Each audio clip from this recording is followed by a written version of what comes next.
मेरे प्यारे साथियों, नमस्कार फ्रेंड्स। फिर से हम लोगों ने शुरुआत कर दी है प्री के प्रश्नों को सॉल्व करने की टेक्निक जानने के बारे में, और मुझे पूरा विश्वास है कि आप सब डेफिनेटली इसे एंजॉय करेंगे। एंजॉय इसलिए करेंगे क्योंकि इसके अंतर्गत दिमाग का तनाव नहीं है, दिमाग का खेल है, और खेल को तो हम एंजॉय करते ही करते हैं। आप देखेंगे कि जैसे ही प्री एग्जामिनेशन संपन्न होते हैं, वैसे ही जो कोचिंग इंस्टीट्यूट वाले हैं वो बकायदे अपनी आंसर शीट प्रोवाइड करते हैं। बहुत अच्छी बात है, इसके लिए उन्हें धन्यवाद दिया जाना चाहिए। और बहुत से कोचिंग इंस्टीट्यूट ऐसे हैं जो बकायदे की प्रोवाइड करने के साथ साथ उनका एक्सप्लेनेशन भी देते हैं कि यह जो प्रश्न है इसमें कैसे कैसे सही है, कौन कौन सा गलत है, क्या होना चाहिए, इस तरह के एक्सप्लेनेशन भी देते हैं। वे हिंदी में भी आते हैं और इंग्लिश में भी आते हैं, लेकिन उनकी एक सीमा है, और ये जो सीमा है ये स्वीकार्य है। मतलब ये आलोचना के रूप में मैं नहीं कह रहा हूं। मैंने कहा कि इसके लिए वे धन्यवाद के पात्र हैं,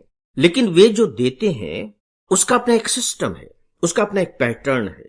पैटर्न क्या है? पैटर्न ये है कि वो तथ्य बताते हैं कि ये सही है, ये गलत है। उस तरीके से बात नहीं करते जिस तरीके से बात अभी हम लोग कर रहे हैं। खैर, यदि वो उस तरीके से बात करने लगे तो उनके लिए बहुत मुश्किल हो जाएगी, क्योंकि देखिए, जो किताबों का काम होता है, जो नोट्स का काम होता है, वो एक्सप्लेन करना नहीं होता। एक्सप्लेन करने का तो जो दायित्व है वो हम जैसे टीचर के ऊपर होता है कि जो किताबों में लिखा हुआ है आप उन्हें एक्सप्लेन करें।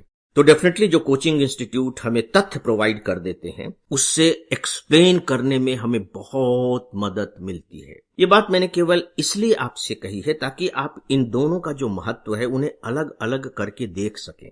ऐसा न समझे कि उसका महत्व ज्यादा है, जो हम बात कर रहे हैं इसका महत्व कम है, या हम जो बात कर रहे हैं इसका महत्व ज्यादा है उसका महत्व कम है। ऐसा बिल्कुल भी नहीं है, क्योंकि देखिए, तथ्यों के बिना तो हम कुछ कर ही नहीं सकते। तो तथ्य उपलब्ध कराने का तो काम करते हैं और बड़ी मेहनत का काम है। तो दोस्तों, आइए अब हम लोग फिर एक प्रश्न लेते हैं और उस प्रश्न को कॉमन सेंस के आधार पर समझने और समझाने की कोशिश करते हैं। कॉमन सेंस, ये कॉमन सेंस क्या है इसके बारे में मैं इससे पहले बातें कर चुका हूं, राइट। कॉमन सेंस एक डेवलप होता है जब हम बहुत कुछ पढ़ रहे होते हैं, तो वहां से वह आ जाता है। कहां से आता है बताना मुश्किल है। आप यूं कह लीजिए कि बस वो आ जाता है, लेकिन हवा से नहीं आता। वो हमारे अध्ययन से आता है, वो हमारे ऑब्जर्वेशन से आता है, वो हमारे डिस्कशन से आता है, वो हमारे सोचने और विचारने से आता है। पता नहीं कहां कहां से आता है, उन सब से मिलकर कॉमन सेंस डेवलप होता है, और ये बहुत बड़ी बात होती है, राइट।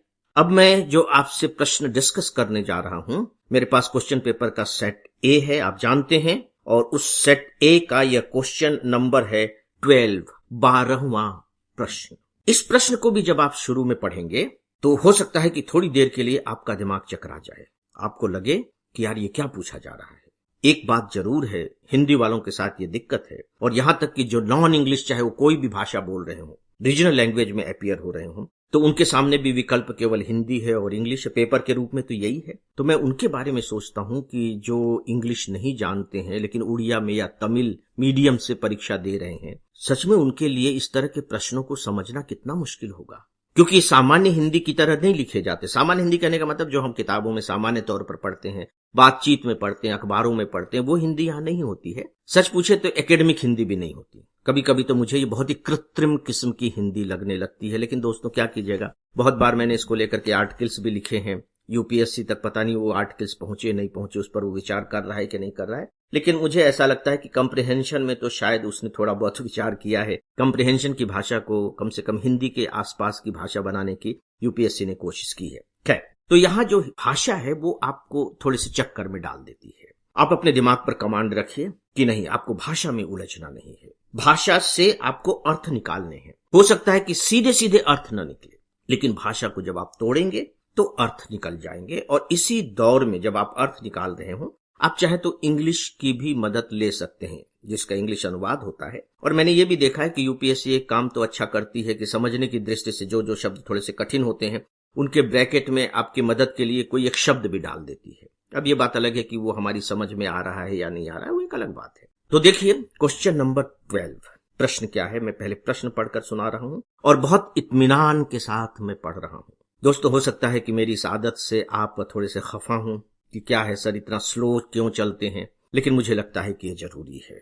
प्रश्न है कथन 1, शिशुधानी स्तनी। जैसे ही आप पढ़ेंगे शिशुधानी स्तनी, तो आप थोड़े से चकरा जाएंगे, यार ये शिशुधानी स्तनी क्या हुआ। लेकिन चलिए हम लोग आगे जाकर के इस पर बात करेंगे। इन ब्रैकेट मार्सुपियल, मार्सुपियल, अगर आप बॉटनी के स्टूडेंट हैं तो आप इसे बड़े आराम से समझ जाएंगे।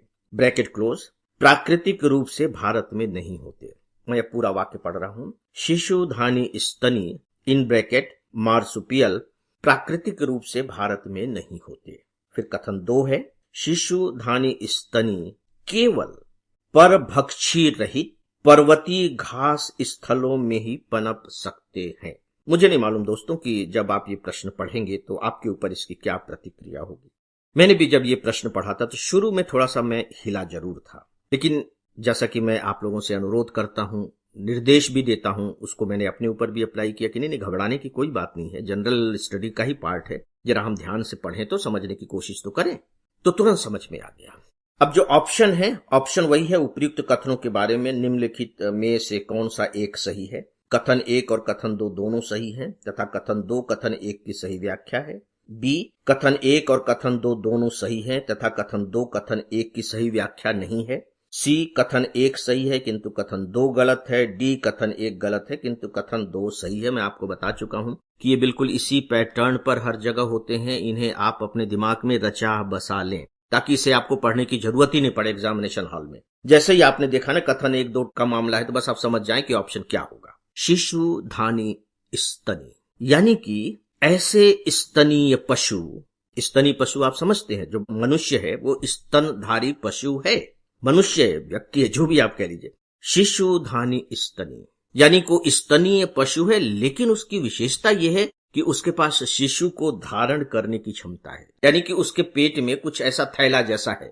अब आपके दिमाग में तुरंत कौंधेगा कि यार कंगारू हमने पढ़ा था, कंगारू आपने देखा है ना, कि कंगारू का चित्र देखा होगा, गूगल में जाकर के देखिएगा तो कैसे अपने पेट में अपने बच्चों को लेकर के घूमता रहता है, जैसे कि थैला लगाया हुआ हो प्रकृति ने, और बिल्कुल थैला ही है। तो शिशुधानी स्तनी, यहां कंगारू नहीं कह रहा है, कंगारू न कह करके उसने किस शब्द का प्रयोग किया, शिशुधानी स्तनी, प्राकृतिक रूप से भारत में नहीं होते। देखिए यहां शब्द इस्तेमाल किया है प्राकृतिक रूप से। हमने ला करके अपने किसी जू में रख लिया या किसी वन विहार में छोड़ दिया और वहां कंगारू हम देख रहे हैं, तो इसका मतलब नहीं कि वो भारत में हो रहे हैं, नहीं, प्राकृतिक रूप से भारत में नहीं होते। और मुझे लगता है कि ये तो फैक्ट ऐसा है जो आप 6वीं 7वीं 8वीं से पढ़ते आ रहे होंगे। ऑस्ट्रेलिया में पाए जाते हैं, दिमाग में आया आपके, कंगारू ऑस्ट्रेलिया में पाए जाते हैं और बड़ा प्यारा सा पशु भी होता है, देखने में भी अच्छा लगता है।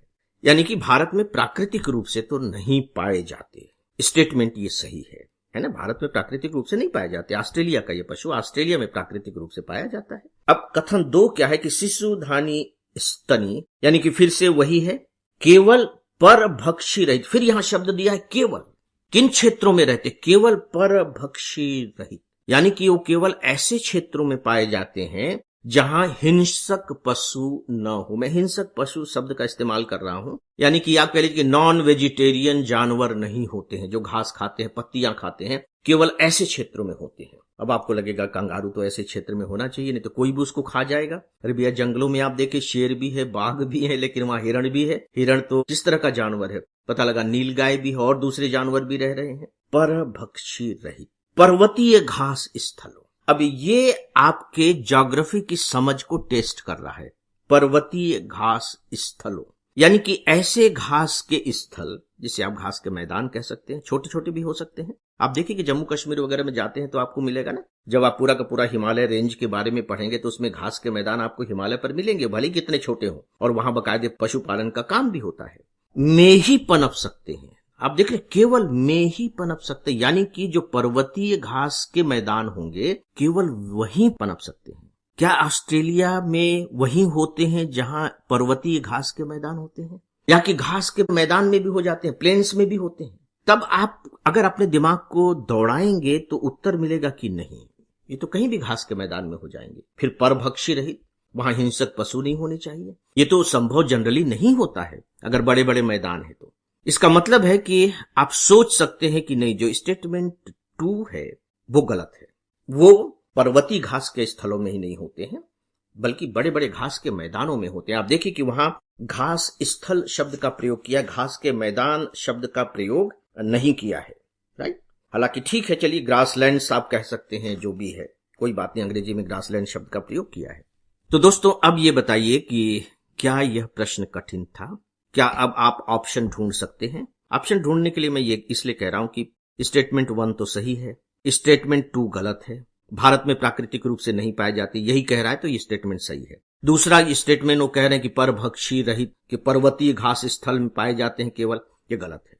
तो स्टेटमेंट 1 सही है, स्टेटमेंट 2 गलत है। और सीधी सी बात है, अगर स्टेटमेंट 2 गलत है तो वो पहले स्टेटमेंट की व्याख्या कैसे करेगा, राइट? तो मेरी समझ से अब इसका उत्तर आपको मिल गया होगा। दोस्तों, आप विचार करें और प्लीज इन सब पर थोड़ी सी प्रैक्टिस करें। मैं आपको विश्वास दिलाता हूं कि एग्जामिनेशन हॉल से आप बहुत ही प्रसन्न मूड से निकलेंगे कि यार पेपर तो अच्छा बना, राइट? तो दोस्तों, अब इस विषय के बारे में बस इतना ही। न्यूज़पेपर के क्लिपिंग्स आप सबको प्रोवाइड कर रहा हूं। ईमेल लिखने वाले सभी मित्रों को धन्यवाद देता हूं और इसी के साथ ही आज के इस डेली ऑडियो लेक्चर को समाप्त करता हूं। नमस्कार।